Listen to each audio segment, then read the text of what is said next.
أهلا بيكم. النهاردة هناخدكم في رحلة لورا آلاف السنين لعالم ما كانش فيه أصلاً حاجة اسمها فلوس. هنكتشف مع بعض القصة العجيبة اللي ورا كل ورقة فلوس بنمسكها في إيدينا، من أول ما بدأت خالص لحد دلوقتي. طيب، السؤال المهم بقى هو إزاي القمح واللحمة اتحولوا لورقة الفلوس اللي في جيوبنا دي؟ الإجابة على السؤال ده هي ببساطة قصة الفلوس كلها. فيلا بينا نبدأ الحكاية. أول محطة هنقف عندها هي عصر المقايضة، يعني قبل ما يظهر بقى لا ذهب ولا فضة ولا أي عملات، كان نظام البيع والشراء بسيط جداً ومباشر. يعني إيه مقايضة؟ الموضوع أبسط ما يكون، هو إننا نبدل حاجة بحاجة تانية على طول. الفكرة كانت واضحة وصريحة، أنا معايا قمح وإنت معاك لحمة، خلاص أنا هديك قمح وإنت تديني لحمة. الموضوع كان كده بالظبط. بس طبعاً بسرعة قوي ظهرت مشكلة كبيرة. طيب افرض الراجل اللي معاه اللحمة ده مش محتاج قمح، عايز حاجة تانية خالص. هنا بقى الصفقة كلها بتبوظ وكل واحد بيرجع زي ما جه. كان لازم يلاقوا حل للموضوع ده. الحل بقى جه على شكل المعادن النفيسة، ومن هنا بدأت مرحلة جديدة تماماً، مرحلة الذهب بقى هو الملك، هو الوسيط اللي الكل بيثق فيه عشان يحل المشكلة دي. طيب ليه المعادن دي بالذات؟ عشان الناس وقتها لاحظوا إن ليها خواص مميزة قوي. يعني مثلا الذهب، الفضة، النحاس، الحاجات دي كانت نادرة وشكلها قيم، والأهم من كل ده إنها ما بتصديش ولا بتبوظ مع الزمن. وده خلاها يعني مثالية إنها تكون هي الوسيط في أي عملية تبادل. ومن هنا بقى اتعملت أول عملة معدنية، وكان عليها حاجة مهمة جدا: ختم الملك. الختم ده كان بمثابة ضمان، يعني الدولة نفسها بتقول إن العملة دي قيمتها حقيقية ومضمونة. وبالضمان ده الفلوس ما بقتش مجرد وسيلة للتبادل، لأ، دي اتحولت لأداة في إيد السلطة والقوة. ما هي خلاص الدولة هي اللي بتضمنها. وعشان كده بالظبط كان عقاب تزوير الفلوس شديد قوي، لأنه كان يعتبر تحدي مباشر لسلطة الحاكم. دلوقتي بقى خلينا نسافر حتة تانية خالص، نروح الصين. هناك حصل اختراع غير شكل التجارة في العالم كله.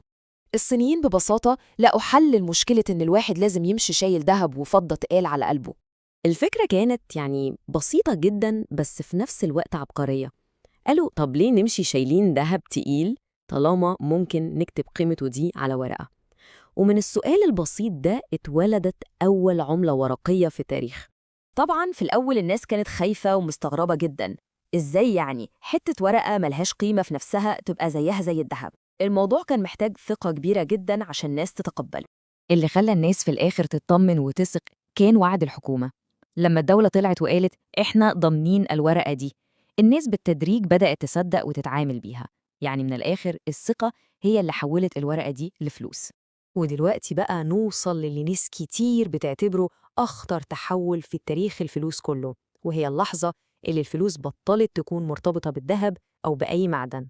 الفكرة هنا إن الفلوس بطلت تكون ذهب وبقت مجرد وعد.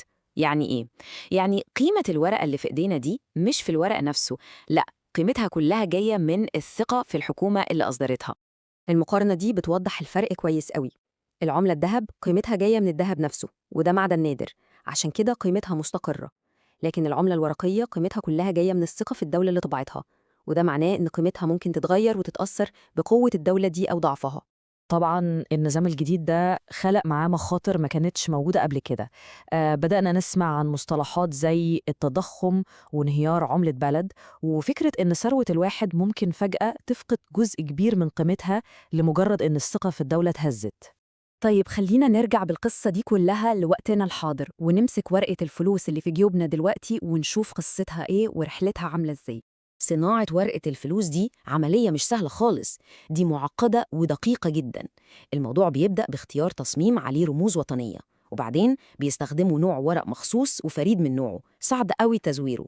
بعد كده بيضيفوا حاجات تأمين زي خيوط معدنية وأحبار لونها بيتغير مع الحركة، وفي الآخر خالص بتطبع تحت إجراءات أمنية صارمة جدا.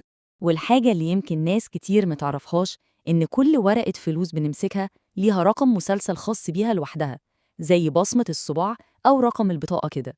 يعني كل ورقة متسجلة ومعروفة. طيب إيه بقى رحلة الورقة دي؟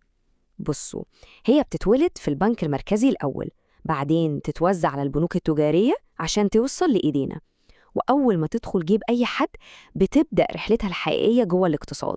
بتتنقل من إيد سواق لتاجر لموظف، ورقة واحدة بس ممكن تلف بلد كامل وتربط حياة ناس كتير جدا ببعض. وهنا بقى لازم نقف لحظة ونفكر في المقولة الشهيرة اللي بتقول الفلوس خادم ممتاز لكنها سيد فاسد. وده معناه إن الفلوس في حد ذاتها مجرد أداة، ممكن تكون في خدمتنا ونستخدمها في الخير، وممكن تتحول هي لسيد يتحكم فينا ويفسدنا. يعني خلاصة القصة دي كلها إن ورقة الفلوس اللي بنمسكها كل يوم دي مش مجرد رقم، لأ، دي شايلة وراها تاريخ آلاف السنين، شايلة قصص حروب وملوك وحضارات كاملة قامت ووقعت. دي في حد ذاتها قصة إنسانية عن الثقة وعن السلطة وعن الوعد. وفي النهاية بيفضل السؤال مفتوح، ورقة الفلوس دي يا ترى إيه حكايتها الجاية؟ وإيه الدور اللي هتلعبه في حياة كل شخص هتعدي عليه بعد كده؟